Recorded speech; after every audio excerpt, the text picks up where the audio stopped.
आपको नागपुर का दंगा याद होगा। इस दंगे में पूरी प्लानिंग के तहत हिंदुओं के घर को उनकी गाड़ियों पर हमला किया गया था। नागपुर दंगे का मास्टरमाइंड फहीम खान है। फहीम खान पर ऐसा एक्शन हुआ, नागपुर में कोई दूसरा फहीम खान बनने की गलती नहीं करेगा। इस बीच एक बड़ी खबर, नागपुर दंगे के मास्टरमाइंड फहीम खान के अवैध मकान को बुलडोजर से ध्वस्त कर दिया गया है। 2 मंजिला मकान का अवैध हिस्सा तोड़ने के लिए 21 मार्च को नोटिस चस्पा किया गया था, लेकिन फहीम के घर वालों ने कोई जवाब नहीं दिया, जिसके बाद आज बुलडोजर एक्शन से मकान का अवैध हिस्सा गिरा दिया गया। शनिवार को उसकी 2 दुकानें सील भी की गई थी।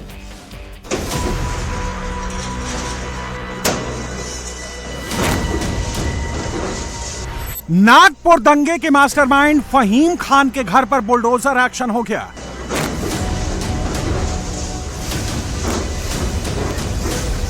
नागपुर नगर महापालिका ने फहीम खान के अवैध निर्माण को जमींदोज कर दिया।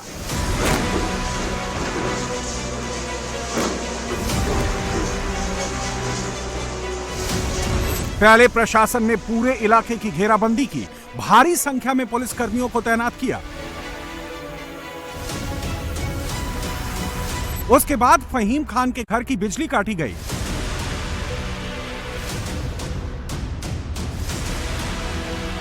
और उसके बाद बुलडोजर एक्शन शुरू हो गया।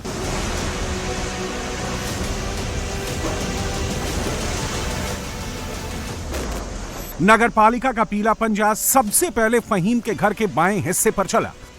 फहीम खान का ये जो घर है, जिसके पूरी तरीके से धाराशाही किया जा रहा है।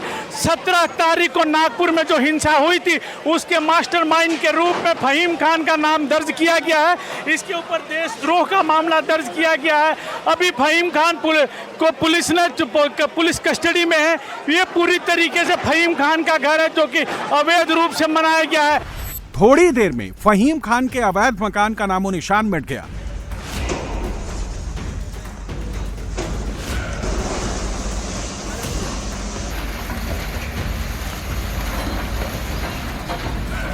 नागपुर दंगों के आरोपी फहीम खान के जिस 2 मंजिला मकान को बुलडोजर की मदद से गिराया गया, वो अवैध रूप से बना था। नागपुर के संजय बाग इलाके में बना ये मकान फहीम खान की पत्नी के नाम पर था।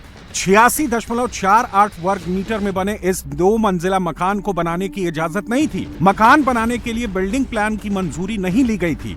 नागपुर महानगर पालिका ने 21 मार्च को फहीम खान के घर पर नोटिस भेजा था। नोटिस में लिखा था कि यह मकान महाराष्ट्र क्षेत्रीय और टाउन प्लानिंग एक्ट 1966 का उल्लंघन करके बनाया गया।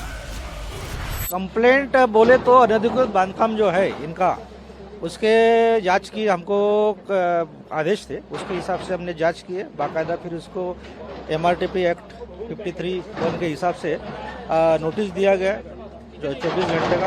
और जैसे ही वक्त होता है पूरा होने के बाद में ये कार्रवाई यानी माननीय वरिष्ठ के आदेश से हो रहा है। कितना बोला अवैध बांधकाम था? अवैध तो पूरा ही बांधकाम, पूरा बांधकाम।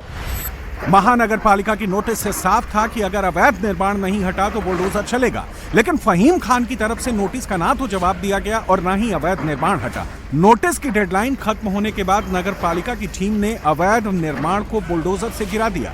फहीम खान के घर पे बुलडोजर से JCB से कार्रवाई कर रही है। इस वक्त हम लोग काफ़ी ज़्यादा नज़दीक पहुंच चुके हैं। बुलडोजर आप देख रहे हैं किस तरीके से, कहा जाए तो पहले माले तक चढ़ चुका है, दूसरे माले को वो नस्तनाबूद कर रहा है। महानगर पालिका के 3 JCB मशीनें बुलाई हुई है, फायर ब्रिगेड की गाड़ी पहुंची हुई है, एम्बुलेंस पहुंची हुई है, और बड़ी JCB का पंजा एक एक करके मकान को धाराशाही कर रहा है। फहीम खान के ऊपर देशद्रोह का मामला दर्ज किया गया। नागपुर में 19 तारीख को जो हिंसा घटी थी, उसका मास्टरमाइंड बताया जा रहा है। यह आरोप लगाया गया है कि फहीम ने ही लोगों को एकत्र किया था, जिस वजह से नागपुर में 17 तारीख को शाम को दंगे की स्थिति उत्पन्न हो गई थी। नागपुर दंगों का मास्टरमाइंड फहीम खान अभी जेल में बंद है, लेकिन उसकी पत्नी और परिवार के दूसरे लोगों ने नोटिस देने की बजाय घर खाली कर दिया था। बुलडोजर एक्शन से पहले भी स्थानीय लोगों ने अतिक्रमण की शिकायतें की थी, लेकिन पहले कोई कार्रवाई नहीं हुई थी। शनिवार को भी नागपुर पुलिस ने फहीम खान की 2 दुकानों को सील किया। आरोप है कि इन दुकानों का इस्तेमाल फहीम खान की माइनॉरिटी डेमोक्रेटिक पार्टी से जुड़े दंगाइयों ने किया था। अब ये भी जान लीजिए कि जिस फहीम खान के घर को नगर पालिका ने जमींदोज किया है, वो कौन है और नागपुर दंगों में उसका रोल क्या है? फहीम खान माइनॉरिटी डेमोक्रेटिक पार्टी का शहर अध्यक्ष है। फहीम 2024 लोकसभा चुनाव में नितिन गडकरी के खिलाफ चुनाव भी लड़ चुका है। चुनाव में उसे सिर्फ 1073 वोट मिले थे। फहीम खान पर आरोप है कि 17 मार्च को उसके भड़काऊ भाषण के बाद हिंसा फैली। फहीम खान ने सोशल मीडिया के जरिए अफवाह फैलाई। उसके कहने पर आई भीड़ ने पुलिस पर हमला किया, गाड़ियों और घरों में आगजनी की। भीड़ ने कुल्हाड़ी, पत्थर, लाठियां और दूसरे धारदार हथियारों से आतंक फैलाया। फहीम खान पर धार्मिक दुश्मनी को बढ़ावा देने के इरादे से सांप्रदायिक सौहार्द बिगाड़ने का भी आरोप है। नागपुर दंगे से जुड़े किसी भी आरोपी के खिलाफ ये पहली बुलडोजर कार्रवाई है, लेकिन इसके संकेत पहले ही मिल गए थे जब महाराष्ट्र के सीएम देवेंद्र फडणवीस ने दंगाइयों के खिलाफ सख्त एक्शन लेने की बात कही थी। अभी तो ये पहला एक्शन है। इसके बाद दंगाइयों से नुकसान की वसूली की जाएगी और जो सहयोग नहीं करेगा उसकी संपत्ति भी कुर्क होगी।